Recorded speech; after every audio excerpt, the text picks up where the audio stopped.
berkaitan dengan program yang diikuti oleh Ibu Aris. Tahapannya memang hanya berulang-ulang tahapan, tapi semuanya adalah untuk penguatan Bu Aris dalam mengikuti program bergerak ya Bu ya. Assalamualaikum warahmatullahi wabarakatuh. Selamat pagi dan salam sejahtera. Pagi ini dapat bersyukur kita diberikan anugerah kesehatan dan bisa mengikuti agenda-agenda sekolah hari ini. Untuk 3 hari ini memang kita bersama anak-anak sebagaimana yang sudah kita konsep bersama melalui Waka Kesiswaan. Syukur kita bisa turut merayakan hari ulang tahun proklamasi kemerdekaan, dan seperti yang saya sampaikan pada upacara kemarin, ada rasa syukur yang benar-benar kita alami, yaitu kita menjadi warga Kalimantan, di mana Kalimantan menjadi pusat ibu kota Nusantara. Ini luar biasa. Mudah-mudahan ini nanti memiliki makna yang tinggi, manfaat yang besar buat generasi kita, anak-anak kita. Karena Bu Aris sudah tidak bisa dipungkiri bahwa Kalimantan ini akan menjadi wilayah yang besar. Bisa jadi Jawa itu nanti entah berapa puluh tahun akan ketinggalan. Itu pasti tidak. Seperti ketika Tanjung Selor belum ibu kota, itu jauh dengan Tarakan. Tapi lambat laun Tarakan itu akan tertinggal oleh Tanjung Selor karena kita ibu kota provinsi. Nah, semua SOP standar pelayanan nanti itu harus ada di provinsi seperti itu. Saya mengucapkan terima kasih utamanya kepada Bu Aris yang sudah mencapai tahapan-tahapan dalam program bergerak. Bu, kehadiran teman-teman dan saya ini adalah bentuk support ya, bentuk kepada Ibu. Mudah-mudahan Ibu terus menguatkan apa yang Ibu dapatkan, dan pasti saya percaya itu juga akan bermanfaat buat Ibu dan bermanfaat buat sekolah. Pesan saya ya Bu, jangan berat untuk berbagi kepada teman-teman, karena ilmu itulah amal. Ilmu itu baiknya ketika kita mendapatkan ilmu, kita bagi ke teman-teman, kita dapat pahala. Ilmu yang ada di dalam kita tidak berkurang ya Bu. Itulah beda kalau kita beramal uang ya. Kalau kita punya 1 juta, kita amalkan 700, ya tinggal 250. Tapi kalau ilmu ya, ini akan berlipat-lipat. Jadi Bapak Ibu, kita bersyukur Ibu Aris sudah mencapai pada ini menyebarkan pemahaman dan penerapan pengalaman budaya positif, atau sering dikatakan adalah berbagi tentang praktek baik ya. Mudah-mudahanlah praktek baik ini ada ide-ide baru yang bisa kita adopsi. Seperti yang disampaikan kemarin, ternyata setelah sama-sama dengan siapa?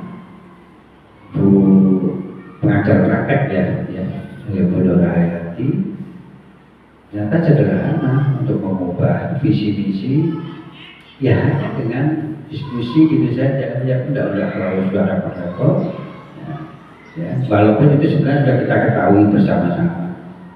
Jadi hal-hal seperti itu memang sungguh baik kalau kita bicarakan bersama-sama.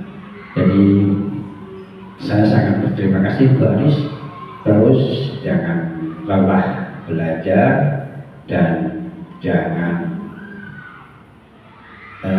merasa berat berbagi kepada siapa saja, karena memang jati diri kita sebenarnya adalah pada diri kita sendiri. Jadi Bapak Ibu, terakhir saya berpesan kepada Bapak Ibu, kalau di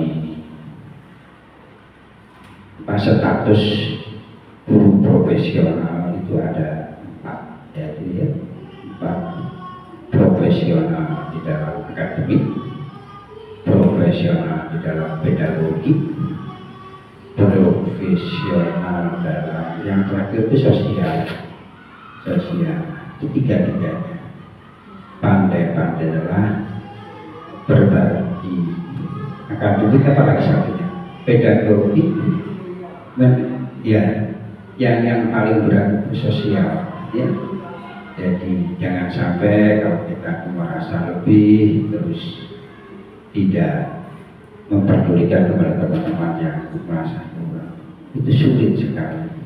Bahkan perlu orang-orang yang banyak dan lebih besar berhasil itu yang memiliki profesional sosial, ya, yang sosial, yang banyak berhasil.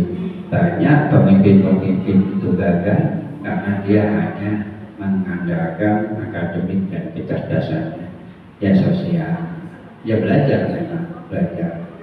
Jadi saya selalu mendorong itu Bapak Ibu, Bu Aris, ya barangkali ini hanya sebagai renungan saja. Itu yang selalu saya prioritaskan adalah hubungan antara manusia dengan manusia itu. Jadi ilmu itu hanya sarana saja, ya Bu ya. Terima kasih Bu. Mari kita dengarkan bersama-sama apa presentasi atau paparan Ibu tentang baik budaya positif, dan insya Allah ini bermanfaat buat kita semuanya. Saya juga tidak sampai jam berapa nih Pak? Oh sebentar kan? Oh ya tidak apa, berarti saya harus mengikuti karena saya ada pagi ini mau menemui Pak ya, Kepala Dinas, Kabit, karena besok ada rapat kepala sekolah harus di SMP 3 Tanjung Paas. Nah saya berkebagian melobi lah untuk supaya Pak Sarjono tadi saya suruh melobi kepala BPRP yang baru Pak Hendro, terus Pak Robin coba komunikasi dengan BPP, karena KKS itu kerjaan mandiri, ketemu tuh tidak ada anggaran dari sekolah, ada ya, kasihan tuh yang dari timur, dari Budu itu ya. Karena apa? Karena ingin berbagi, karena ingin berbagi. Itu mandiri ya. Jangan jaga kalau saya jalan ke sana itu ada dan nggak pernah ada. Saya itu malah nggak pernah minta PPD selama di sini, ya. Kalau orang-orang itu dari besok masih ada, nggak pernah. Ya sudahlah, mandiri lah. Tanjung buka, ya naik perahu, ya buang uang sendiri lah sudah itu, ya. Jadi hari ini sebenarnya saya memang mau road untuk mengisi pertemuan besok KKS di SMP 3 Tanjung Paas, karena juga akan membicarakan tentang bagaimana kelanjutan kepala-kepala sekolah PLT yang sudah berjalan. Ini jujur saja kita ini minus pengawas dan minus kepala sekolah arah ini, ya. Itu saja ya. Itu baru saja itu tadi saya dibawa Pak Parmen, begitu saya SMS dia langsung telepon, Pak hubungi ini, termasuk Pak saya minta masukan karena saya besok juga mengundang konsultan Busda yang ada kesulitan-kesulitan, tolong sampaikan ke saya ya, jika ada kendala-kendala. Nah, sehingga saya bisa memberikan masukan kepada tim, karena kalau tim di dinas juga aku sulit, susah. Terus terang Bapak Ibu, uang kita ini ada, memakainya yang susah.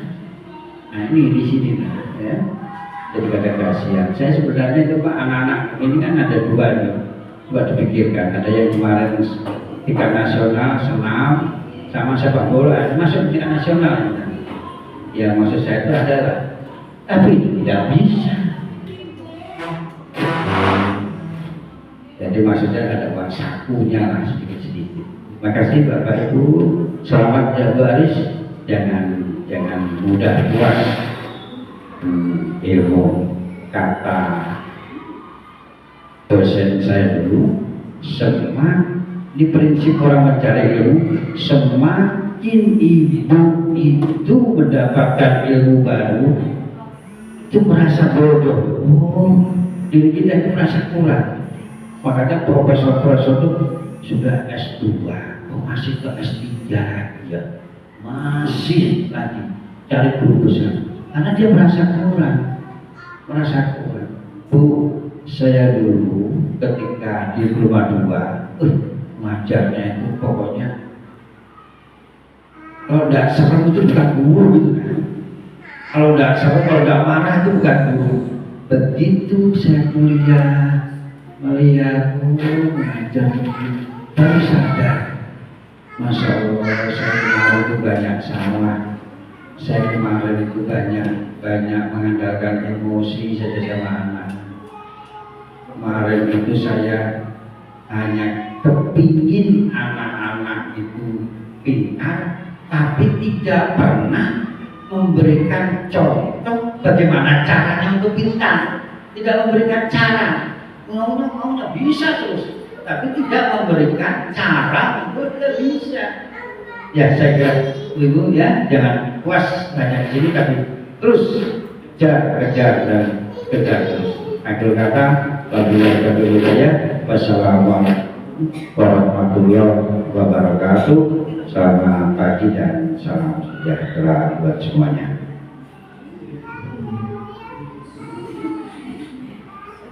Bismillahirrahmanirrahim. Assalamualaikum warahmatullahi wabarakatuh. Alhamdulillah. Sebelumnya terima kasih kepada Bapak Eko yang sudah memberikan waktu dan kesempatan buat saya berada di sini, dan juga kepada Bu Neni sebagai wakil kurikulum yang sudah mengerahkan teman-teman semua dan support pada saya dalam proses pendidikan guru penggerak ini, dan juga kepada teman-teman semua ya, terima kasih banyak atas dukungannya. Berada di sini menjadikan sebuah motivasi tersendiri buat saya, di mana pada kesempatan pagi ini saya mendapatkan tugas untuk menyebarkan pemahaman dan penerapan pengalaman budaya positif ya. Jadi sebenarnya ini saya mentransfer ilmu dari awal saya mengikuti guru penggerak sampai di sekarang sudah memasuki pertengahan gitu. Dan di sini saya diberi kesempatan untuk menyampaikan ilmu yang sudah saya dapatkan tentang budaya positif ya, yang mana nanti ada beberapa yang akan saya sampaikan. Mungkin ada beberapa poin ya, ada 8 poin, tapi mudah-mudahan bisa mencakup semuanya dalam waktu yang singkat gitu ya. Yang pertama adalah tentang perubahan paradigma positif gitu ya.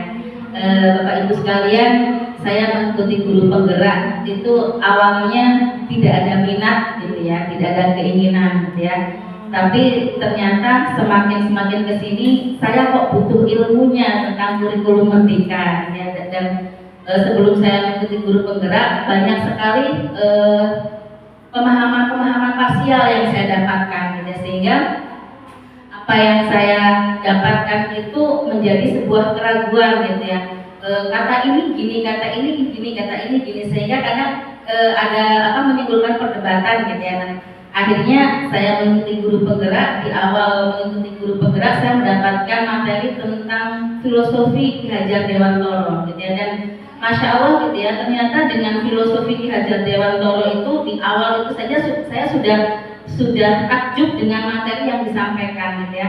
Ada beberapa filosofi pendidikan yang disampaikan oleh Ki Hajar Dewantoro. Yang pertama itu adalah keberpihakan pada murid gitu ya. Jadi ini dari kisah beliau gitu ya. Kenapa muncul filosofi ini? Karena waktu itu beliau sebagai kulit tinta, kita sebagai wartawan di Belanda, dan pada saat itu beliau janji pada putrinya untuk bermain salju gitu ya. Tapi ternyata beliau dikejar deadline untuk menyelesaikan tugas beliau sebagai kulit tintanya tadi. Akhirnya rengekan putrinya itu diabaikan, dan akhirnya sampai beberapa lama beliau baru teringat dengan putrinya, dan akhirnya dicari putrinya ternyata di luar dalam kondisi kedinginan bermain salju sendiri gitu. Dan di sana akhirnya beliau mengambil sebuah filosofi itu bahwa pendidikan itu berpihak kepada anak gitu. Tidak hanya pada anak, mungkin sekarang kita sebagai pendidik bahwa pendidikan itu adalah berpihak kepada murid gitu. Bukan berarti kita harus juju anak harus terus anak itu dicekokin, tidak gitu ya. Tapi di sini kita sebagai seorang pendidik mengarahkan dan menuntun anak itu kepada potensi dan bakatnya, sehingga kita sebagai guru tidak hanya mencekoki terus dengan materi-materi, tapi mereka mencari sendiri dengan fasilitas yang kita berikan seperti itu. Terus juga filosofi pendidikan yang disampaikan oleh Ki Hajar Dewantoro adalah sesuai dengan kodrat alam dan kodrat zaman gitu ya. Jadi apa maksudnya? Bahwa anak itu punya potensi dan bakatnya masing-masing, sehingga dengan bakatnya masing-masing tadi kita menuntun tadi gitu ya, kita menuntun, mengarahkan, ayo bisanya apa gitu ya, ayo potensimu di mana gitu kan. Di sini kita sebagai guru mengarahkan ke sana, bagaimana anak ini bisa mencapai potensi dan bakatnya dengan baik. Dan tidak lupa dengan kodrat zaman. Saat ini anak-anak di era Gen Z ini, mereka adalah anak-anak yang tidak terlepas dari IT.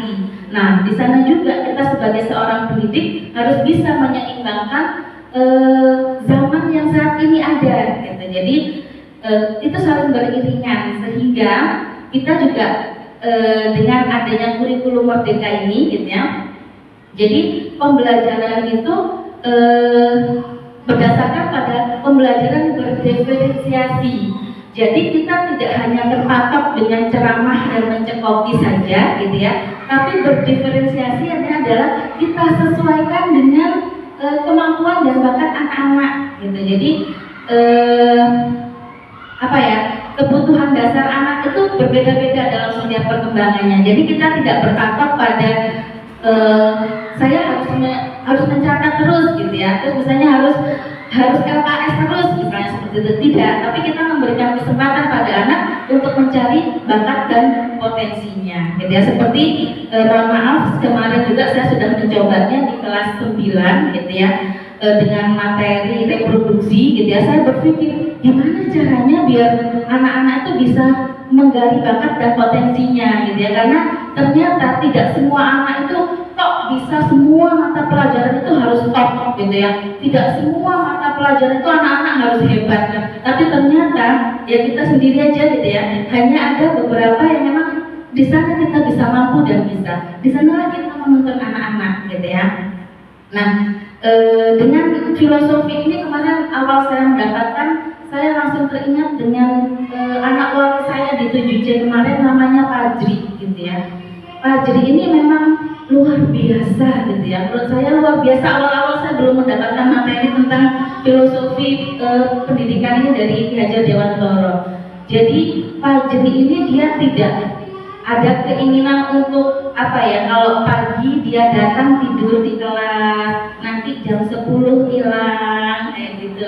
Terus juga selalu bikin lonjakan-lonjakan yang bikin hati wali kelas ini, ya Allah kok kayak gini ya anak ini. Tapi nanti kalau pas giliran sepak bola, giliran olahraga, dia jago, dia hebat gitu ya. Nah, ini adalah kemarin sentilan buat saya, langsung dengan materi ini langsung saya dek gitu ya, langsung saya dikasih pembelajaran ini gitu. Dan ternyata setelah saya pelajari gitu ya, memang anak punya potensinya masing-masing. Dia di akademik tidak bisa, tapi ternyata dia di olahraga dia mampu. Walaupun akhirnya saya melakukan pendekatan sampai akhirnya saya memuncak waktu itu karena dia ngajak sabung sama kakak kelas sama kakak kelas. Di sana saya mulai kesabaran saya sudah meluntur gitu, dan akhirnya saya pelajari ternyata untuk anak-anak bisa melakukan disiplin itu ada kebutuhan yang harus dipenuhi gitu ya, dan ternyata saya pahami Fajri ini ada kebutuhan yang memang tidak terpenuhi pada dirinya. Akhirnya di sana saya sudah berusaha untuk menghubungi keluarga dan sebagainya gitu, dan mudah-mudahan nanti di kelas 8 sudah lebih baik lagi untuk Fajri gitu ya. Nah, itu adalah salah satu contoh tentang bahwa anak itu tidak kok dia bisa akademik, tapi dia juga bisa di olahraga yang lainnya gitu ya. Nah, seperti kelas 9 kemarin, akhirnya saya bingung reproduksi apa ya. Akhirnya saya suruh anak-anak, saya bikin RPP saya tentang proyek gitu ya, proyek untuk anak-anak bisa mengenal tentang alat reproduksi, dan alhamdulillah ternyata hasilnya bagus gitu ya. Ada bentar saya ambilkan contoh.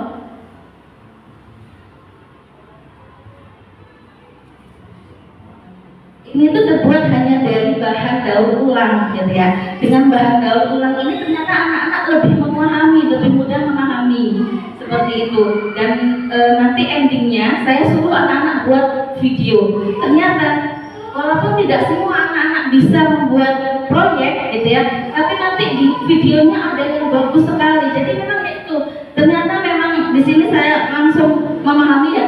Oh iya, memang setiap anak tidak bisa kita tuntut untuk perfect semuanya bisa gitu ya. Tapi disinilah di kurikulum Merdeka ini kita dituntut untuk bisa menuntut dan mengarahkan anak sesuai bakat dan potensinya. Dan di sini kita diminta untuk merubah paradigma kita dengan pembelajaran kita yang sebelumnya gitu ya. Kita harus bisa menggunakan prinsip pembelajaran berdiferensiasi. Jadi kita gunakan pembelajaran ini sesuai dengan kebutuhan anak gitu ya. Jadi bukan egois dengan kita sebagai guru harus manut dan harus nurut sama kita, tapi kita harus membuka paradigma baru bahwa pembelajaran itu adalah berdiferensiasi. Jadi kita mengikuti sesuai dengan kebutuhan anak. Kita bikin RPP juga dengan melihat lingkungan siswa kita seperti apa sehingga terwujud profil pelajar Pancasila gitu ya. Nah, di sini untuk mencapai diferensiasi juga kita harus bisa menumbuhkan disiplin positif gitu ya. Disiplin positif ini dari kata disiplin gitu ya, yang artinya belajar gitu ya. Ada juga kalau misalnya kita mendengar kata disiplin itu pasti nanti pada aturan, pada kepatuhan, pada tata tertib gitu ya. Nah ini adalah salah satu yang memang harus kita tumbuhkan pada anak-anak tentang disiplin positif ini gitu ya. Seperti dikatakan disiplin positif itu merupakan salah satu cara penerapan disiplin yang bertujuan untuk menumbuhkan kesadaran serta memberdayakan peserta didik tanpa imbalan dan tanpa penghargaan. Jadi misal contoh, tidak ada lagi hukuman dan tidak ada lagi penghargaan. Ternyata dengan hukuman dan penghargaan itu sebenarnya membuat anak itu semakin tidak patuh seperti itu. Misal contoh dengan hukuman bisa jadi nanti anak-anak itu akan semakin menjadi-jadi ya, seperti itu. Ataupun dengan reward gitu ya, nanti anak-anak akan mengharap terus, nanti kalau saya ini pasti dapat penghargaan. Jadi disiplin positif diusahakan kita menghapus yang namanya hukuman dan juga penghargaan gitu. Dan kenapa kita harus melakukan disiplin positif gitu ya? Karena untuk menciptakan peserta didik yang memiliki disiplin diri sehingga berperilaku mengacu pada nilai-nilai kebajikan universal dan memiliki motivasi intrinsik dalam perubahan perilaku ke arah yang lebih baik. Dan diharapkan dengan disiplin itu tidak hanya muncul karena aturan saja, tapi adalah betul-betul muncul dari kesadaran pribadi. seperti yang dikatakan oleh Ki Hajar Dewantara bahwa di mana ada kemerdekaan, disitulah harus ada disiplin yang kuat. Sungguh pun disiplin itu bersifat self disiplin, yaitu kita sendiri yang mewajibkan kita dengan sekeras-kerasnya. Tetapi itu saja, sebab jikalau kita tidak cakap melakukan self disiplin, wajiblah penguasa lain mendisiplinkan diri kita, dan peraturan demikian itulah harus ada di dalam suasana merdeka. Jadi dikatakan merdeka kalau kita sudah mampu mendisiplinkan diri kita, gitu. Jadi tanpa kita harus disuruh lagi ataupun kita harus mendapatkan teguran lagi. Nah, itu adalah merdeka dikatakan oleh Ki Hajar Dewantara. Ada juga bahwa menurut Ki Hajar Dewantara, merdeka itu jagonya Nora mau ngelepasin pamrih ing uga kuat kuwasa aman diri priyangga. Jadi merdeka itu tidak hanya terlepas dari perintah, akan tetapi cakap buat memerintah diri sendiri. Jadi disiplin pribadi itu adalah merdeka menurut Ki Hajar Dewantara. Seperti itu. Jadi di sini kita harus bisa menumbuhkan disiplin positif itu dari dalam diri anak-anak sendiri, gitu ya. Karena dengan disiplin positif yang memunculkan dari dalam diri dalam sendiri itu lebih mudah, gitu, daripada harus kita dengan hukuman ataupun dengan reward, gitu ya. Dan dimana untuk menumbuhkan disiplin positif itu harus kita mempunyai motivasi, gitu ya. Motivasi dimana orang-orang itu melakukan motivasi itu untuk menghindari dari ketidaknyamanan, gitu ya, untuk mendapatkan imbalan atau penghargaan, untuk menjadi orang yang mereka inginkan. Jadi biasanya selama ini orang-orang itu melakukan motivasi perilakunya itu hanya karena hukuman, karena menghindari hukuman dan menginginkan penghargaan, gitu ya. Itu biasanya. Nah, di sini sebenarnya seperti yang saya katakan tadi, seperti si Fajri, bisa jadi orang-orang yang melakukan ketidakdisiplinan itu ada kebutuhan-kebutuhan yang tidak tertunaikan. Nah, karena kebutuhan dasar manusia adalah segala sesuatu yang dibutuhkan oleh manusia untuk mempertahankan keseimbangan kondisi fisiologi dan psikologis yang bertujuan untuk mempertahankan kehidupan dan kesehatannya. Apa saja kebutuhan manusia itu? Ada penguasaan, gitu ya. Ada kasih sayang dan rasa diterima. Ini pasti sudah pasti, gitu. Apalagi ada lagunya, gitu ya. Aku tita titit butuh tadi tayang, gitu ya. Nah, ini adalah salah satu kebutuhan dasar pada manusia, gitu ya. Terus juga bertahan hidup itu adalah kebutuhan manusia. Kesenangan, kebebasan itu adalah kebutuhan manusia. Dikala salah satu 5 kebutuhan dasar manusia ini tidak terpenuhi, maka itu pula yang nanti akan mempengaruhi pada disiplin pribadi pada manusia, gitu ya. Sehingga kita harus bisa merubah tadi, gitu ya, harus bisa merubah tentang disiplin positif itu tidak hanya karena motivasinya bukan karena takut pada hukuman, bukan karena penghargaan, gitu ya. Karena apa? Hukuman itu menyakitkan, pasti menyakitkan pada orang yang dihukum, juga menyakitkan pada kita. Kadang guru yang menghukum pun ada perasaan tidak enak, gitu ya. Terus juga murid tidak nyaman, murid takut, memaksa, gitu ya. Terus juga murid akan terus menyembunyikan kesalahan sehingga akan terus berlaku kesalahan-kesalahan yang lain, gitu ya. Terus juga murid akan menjadi rendah diri, bisa jadi seperti itu. Kalaupun dengan penghargaan nanti akan tidak efektif, gitu, karena kan merusak hubungan ataupun ada perasaan iri. Loh, Bu, ini kok dikasih, saya kok tidak dapat, misalnya kayak gitu ya. Terus juga mematikan kreativitas siswa. Jadi dengan penghargaan, ayo siapa yang bisa maju, Ibu kasih bintang, misalnya. Ayo siapa yang bisa maju, Ibu tambah poinnya, gitu. Nah, ternyata dengan kita memberikan reward seperti itu, kreativitas anak-anak itu akan terhambat. Sudah ya, yang bisa aja, pasti dia yang bisa, gitu ya. Nah, itu juga akan menghambat atau mematikan kreativitas, gitu ya.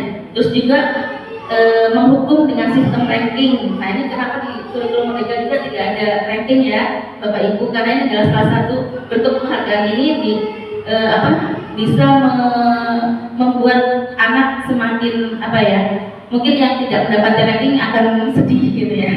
Terus juga merampas hak dan menghargai dirinya, gitu ya. Sehingga Bagaimana caranya kita untuk bisa menumbuhkan disiplin positif tadi gitu ya, yaitu dengan cara konsekuensi dan restitusi gitu ya. Jadi kalau konsekuensi pada saat anak misalnya terlambat gitu ya, kita tidak berikan hukuman ayo lari 5 kali gitu ya, ataupun tidak mengerjakan PR ayo lari, itu adalah bentuk hukuman yang bisa nanti anak itu semakin apa ya tadi yang dikatakan dengan hukuman tadi, anak semakin tidak mematuhi aturan. Nah, kita coba dengan konsekuensi. Jadi kalau misalnya kamu tidak mengerjakan, ya, nah konsekuensinya harus konsekuensi yang muncul dari anak itu sendiri, gitu ya. Terus juga perlu monitoring berkelanjutan dengan konsekuensi, perlu adanya stimulus. Terus murid menghormati peraturan dan kehilangan waktu untuk merenungi kesalahan. Gitu. Jadi dengan konsekuensi ini anak bisa memahami tentang kesalahannya. Begitu juga dengan restitusi, gitu ya. Kalau restitusi ini kan bentuknya jangka panjang ya. Murid bertanggung jawab untuk perilakunya, fokus pada pemecahan masalah.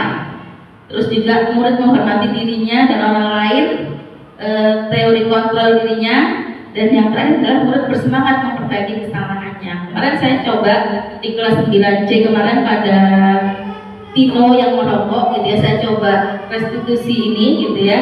Mudah-mudahan ini masih dalam tahap kedepannya saya pantau lagi bagaimana dengan sikap Tino ini, saya coba dengan restitusi gitu ya. Nah itu jadi apa sih restitusi itu gitu ya? Restitusi itu adalah proses menciptakan kondisi bagi murid untuk memperbaiki kesalahan mereka sehingga mereka bisa kembali pada kelompok mereka dengan karakter yang lebih kuat. Gitu. Jadi kita tidak menjudge ataupun memberikan hukuman, tapi kita panggil dengan cara yang personal, gitu ya, dengan baik, kita ajak ngobrol dulu, gitu ya. Tapi pada restitusi ini ada beberapa tahapannya, gitu ya. Nah, ada beberapa tahapan dalam restitusi itu. Dan, nah ini bagaimana kita cara menyampaikan restitusi itu, gitu ya. Jadi ada 3 tahapan. Yang pertama adalah menstabilkan identitas. Jadi pada saat menstabilkan identitas ini kita sampaikan kepada murid motivasi apa ataupun kenapa dia melakukan kesalahan itu, gitu ya. Terus dan kita sampaikan pasti semua orang itu punya kesalahan, gitu ya. Tapi kesalahan itu tidak terus berulang. Mungkin seperti itu bisa jadi. Ini adalah kita menstabilkan identitas. Terus juga cara yang kedua atau apa?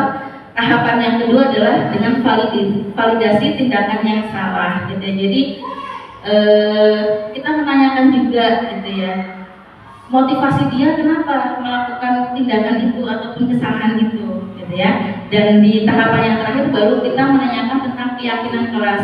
Mungkin kita sudah melakukan kesepakatan kelas, sudah melakukan apa keyakinan kelas, gitu ya, sehingga kita kembalikan lagi, kita sudah melakukan ini loh, gitu ya. Jadi di saat kamu melakukan kesalahan, apa yang akan kamu lakukan, sehingga anak sendiri yang nanti akan memberikan konsekuensi terhadap kesalahannya. Oh iya Bu, kalau saya mengulangi lagi saya siap misalnya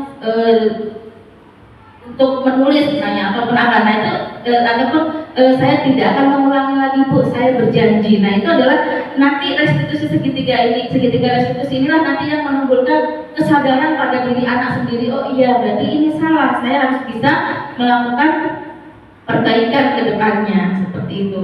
Jadi sebelum itu bagaimana dengan keyakinan kelas ini, gitu ya. Nah, jadi Bapak Ibu, saya waktu di guru penggerak juga mendapatkan materi tentang keyakinan ataupun kesepakatan kelas, gitu. Jadi agar tidak berulang kesalahan-kesalahan pada anak, gitu ya. Jadi kita harus bisa membuat keyakinan atau kesepakatan kelas. Jadi Bapak Ibu guru sebagai wali kelas diharapkan nanti kedepannya punya kesepakatan atau punya keyakinan kelas, gitu ya. Jadi apa saja yang menjadi kesepakatan dan itu harus didiskusikan dengan murid di kelas kita gitu. Misalnya keinginan di kelas tidak ribut, tidak itu gitu ya, tidak apa tidak ramai pada saat kelas kosong misalnya kayak gitu, ataupun kelas tetap kondisi bersih. Nah itu kita harus bisa tuangkan dalam keyakinan ataupun kesepakatan kelas gitu ya, sehingga di sana pada saat murid kita melakukan kesalahan, kita bisa kembalikan pada keyakinan dan kesepakatan kelas itu gitu. Begitupun juga mungkin dengan kesepakatan kelas ini bisa terrealisasi di masing-masing kelas gitu ya. Nanti pada saat secara anak-anak juga melakukan kesalahan, akan dikembalikan pada kesepakatan kelas yang sudah ditentukan tadi gitu. Sehingga anak-anak akan menumbuhkan kesadaran diri tentang pentingnya disiplin pada diri mereka sendiri, seperti itu. Nah, jadi pada saat bagaimana kita membuat keyakinan kelas gitu ya, jadi kita berdiskusi dengan anak-anak gitu ya, menyusun peraturan menjadi keyakinan, terus ditempel di kelas, dan diharapkan apa yang tertuang ataupun tulisan yang tertuang di keyakinan kelas itu adalah dalam bentuk kata positif. Jadi tidak boleh dengan ada kata tidak dan jangan. Misalnya jangan ribut gitu ya, tapi nanti di keyakinan kelas itu bukan jangan ribut, jadi suasana kelas yang tenang, misalnya kayak gitu. Suasana kelas tenang, menciptakan suasana kelas yang tenang, ataupun tidak terlambat. Misalnya tidak terlambat berarti harus hadir tepat waktu gitu. Jadi kegiatan membuat keyakinan dan kesepakatan kelas ini harus dengan kata-kata positif gitu, sehingga itu menjadikan motivasi juga buat anak-anak dengan kata-kata positif tadi gitu ya. Itu, dan tadi sudah dengan segitiga restitusinya juga gitu ya, dan mungkin itu yang bisa saya sampaikan di pagi hari ini. Mungkin ada masukannya, monggo Bapak Ibu, saya mohon masukan dan kritikannya, silahkan.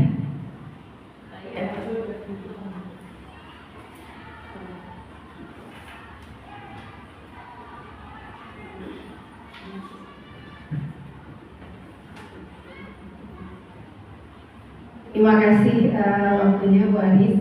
Saya termasuk yang orang sangat mendukung, apalagi untuk guru-guru yang maksud saya itu, ibaratnya saya memposisikan diri saya sudah senior dari Bu Aris. Saya jujur mendukung sekali ada guru-guru yang usia 30, usia 40 itu yang masih semangat menuntut ilmu, itu benar-benar saya dukung. Karena menurut saya begini, kita tuh jadi guru selalu setiap hari itu belajar, karena setiap tahun siswa yang kita ketemu itu beda. Meskipun misalnya di kelas A kita bisa menerapkan ini, di kelas B kita mungkin tidak bisa menerapkan itu. Dari yang Bu Aris paparkan itu sangat-sangat positif ya. Tapi memang maksud saya begini, seperti contoh misalkan jangan ada kata jangan. Saya termasuk orang yang tidak terlalu setuju dengan bahasa jangan, karena ada anak-anak bisa dengan bahasa halus, dan ada anak-anak yang tidak mengerti bahasa tidak harus dengan kata jangan. Jadi misalkan tadi jangan ribut, ada anak-anak yang sempat begitu kita bilang jangan ribut, tapi ada juga anak-anak yang bisa memahami. Misalnya kalau saya suka begini sama anak saya di rumah atau sama siswa, ibu tidak suka ya kalau misalkan ibu menjelaskan ada yang ngomong, saya ngomong gitu, jadi saya yang tidak suka gitu. Jadi mungkin memang sekarang itu kan kebanyakan sekali dengan psikologi yang begitu itu berusaha untuk membahasa haluskan. Tapi satu intinya saya tidak terlalu setuju dengan bahasa tidak jangan gitu. Karena memang ada beberapa siswa yang harus kita menegurnya itu dengan tanda titik, tidak pakai koma, dan atau taruhlah dengan tanda seru. Jadi dia bisa memahami seperti itu. Tapi intinya apa yang Bu Aris sampaikan sangat-sangat positif, dan mudah-mudahan Bu Aris ya, apa yang Bu Aris lakukan ini akan membuat guru-guru yang lain yang ibaratnya di bawah-bawah kami lah, karena kami ini kan masih 50, di bawah kami ini tergerak juga untuk ikut guru penggerak ini paling tidak walaupun tidak guru penggerak yang lain lah, yang ibaratnya kita tuh setiap waktu untuk selalu mencari ilmu, bagaimana mendidik, bagaimana mengajar. Paling tidak kalau kita bisa mensukseskan anak kita sendiri, kita juga bisa mensukseskan murid-murid kita yang lain. Terima kasih.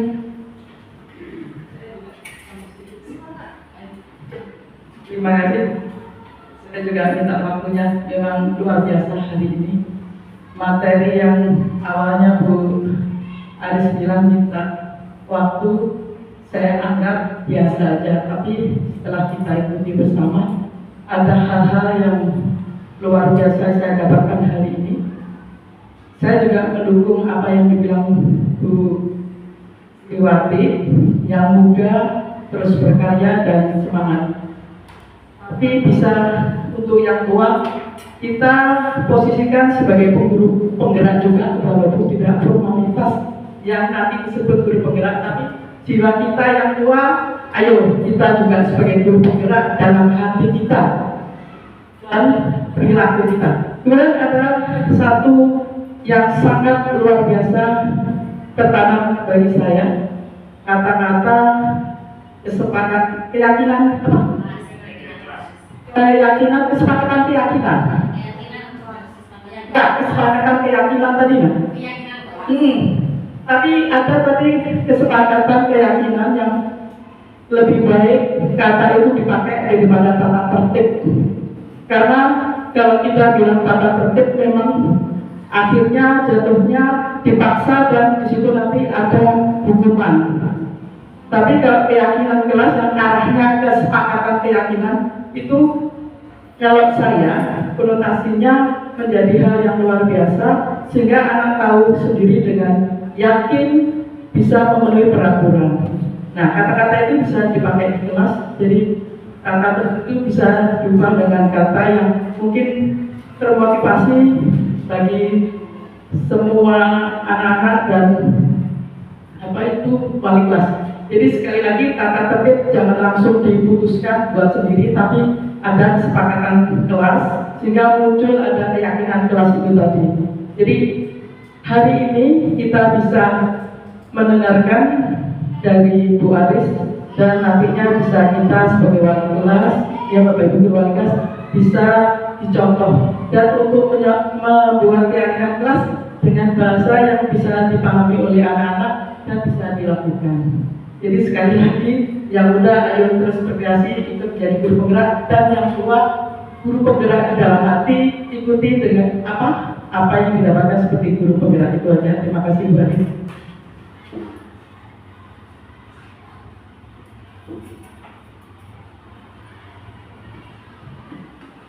Terima kasih guru-guru senior, Masya Allah gitu ya. Dan memang dengan guru penggerak ini memang awalnya saya juga itu berpikirnya apa sih gitu yang pelajar kayak gitu, kita sudah tahu gitu ya.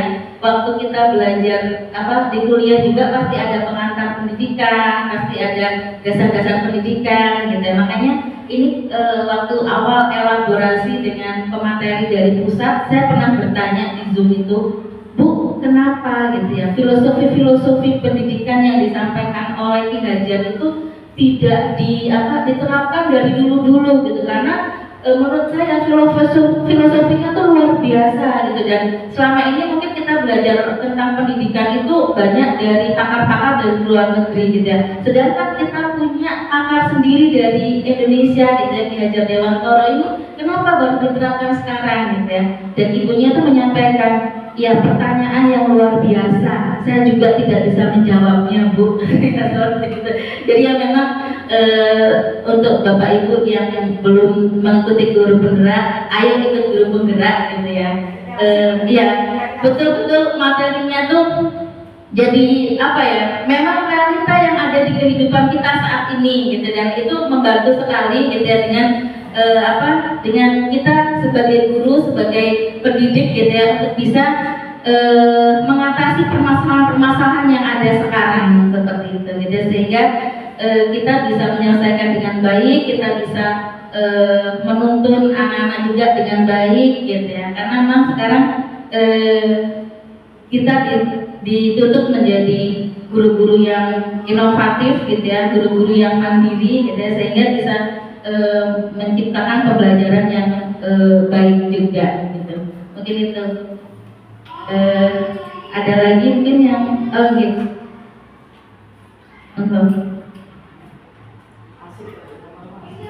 Terima kasih waktunya, Mbak Aris. Ya. Saya mengingat dan terbuka kembali apa yang sudah Mbak Aris sampaikan tadi. Mbak Aris bilang di situ yang pertama adalah budaya positif, dan alhamdulillah kalau saya selama jadi wali kelas, kata Mbak Aris, jadi jangan ada kata di keyakinan kelas ya, jangan sampai ada kata-kata tidak boleh, jangan gitu ya, jangan, kalau itu melarang kayak gitu.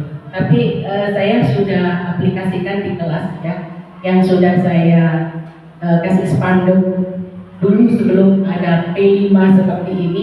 Memang saya sudah tanamkan agar karakter anak-anak yang bunyinya begini. Saya siswa SMP Negeri 1, malu apabila satu di belakang ya, di kelas saya kan ada itu, malu apabila terlambat ke sekolah, tidak tiket kelas. Yang kedua, ada 15 poin gitu, membuang sampah sembarangan, tidak belajar menjelang ulangan, terus tidak mengerjakan PR atau tugas, meminjam alat tulis teman, membolos sekolah, berpakaian tidak rapi, berkelahi, melihat sekolah kotor, tidak bersapa dengan sesama teman, berperilaku dan berbicara tidak sopan, dan lain sebagainya. Ada 15 poin. Mungkin ya ada di situ yang ada tidak, itu apa bisa diganti? Tidak. Kan Mbak Aris bilang tadi jangan sampai ada kata jangan, tidak boleh kayak gitu. Tapi kemarin saya awal masuk kita belajar itu kan, wali kelas masuk memberikan motivasi, arahan dan lain sebagainya. Saya sudah terapkan ini sama anak-anak. Setiap pertama kali masuk, anak-anak apa yang ada yang sudah mau diganti di belakang yang tidak sepakat. Tidak Bu, pas itu sudah Bu. Nah, sudah. Jadi kesepakatan sudah sama anak seperti itu. Mohon arahan dari Pak Aris kalau memang tadi tidak boleh ada kata-kata yang seperti itu. Ya, karena ini memang ada. Mungkin itu dari saya Pak Aris. Terima kasih ilmunya. Assalamualaikum warahmatullahi wabarakatuh.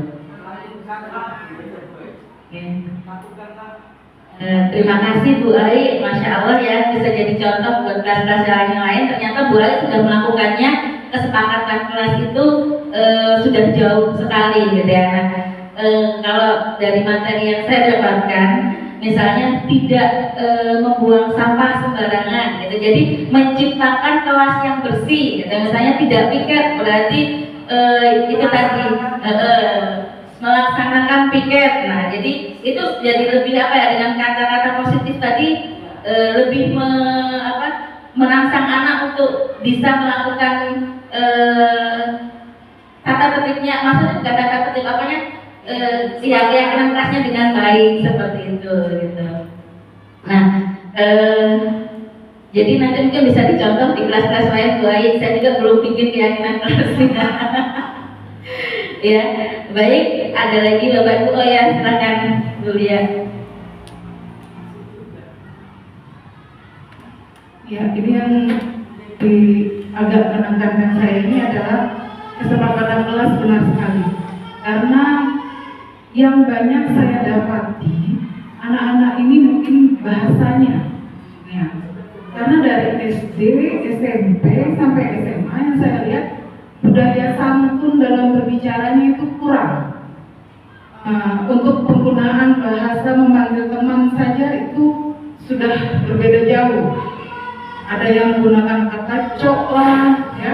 Terus budaya menggunakan memanggil dengan bahasa bodoh, lalu binatang itu sering disebut. Nah, mungkin dengan kesepakatan kelas ini budaya santun itu mungkin bisa kita terapkan, karena penanaman moral karakter anak-anak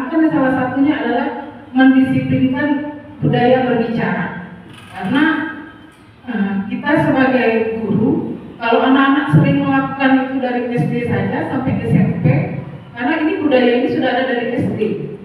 Nah, supaya di SMP kita tekankan supaya budaya bahasa itu tuh nggak bisa kamu pakai di sekolah. Karena saya lihat sepanjang istirahat anak-anak selalu menggunakan bahasa itu. Nah, saya sebagai guru nggak mungkin satu-satu saya mendatangi semua. Mungkin dengan kesepakatan kelas ini bisa kita pakai untuk memasukkan kata penggunaan bahasa yang santun. Nah, bukan hanya kepada teman, tapi adik kelas dan kakak kelas. Mungkin seperti itu.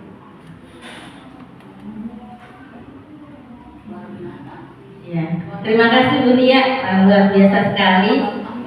Memang iya kita bisa masukkan santun dalam berbicara, misalnya gitu. Nah ini nanti jadi motivasi sendiri buat anak-anak. Jadi memang adanya kedisiplinan itu awalnya dari sesuatu yang kecil gitu ya. Kita buat keyakinan-keyakinan kelas dulu, kita buat kesepakatan kelas gitu ya, sehingga nanti itu akan memunculkan kedisiplinan yang besar di seluruh sekolah kita. Jadi mudah-mudahan saya berharap kita nanti setelah ini sama-sama gitu ya, saya juga masih dalam proses untuk bisa membuat keyakinan kelas ini gitu, sehingga pada saat anak-anak melakukan kesalahan kita kembalikan kepada keyakinan kelas gitu ya, sehingga tidak ada lagi anak-anak yang luar biasa gitu ya, menggoda emosi kita gitu ya, sebagai Bapak Ibu guru.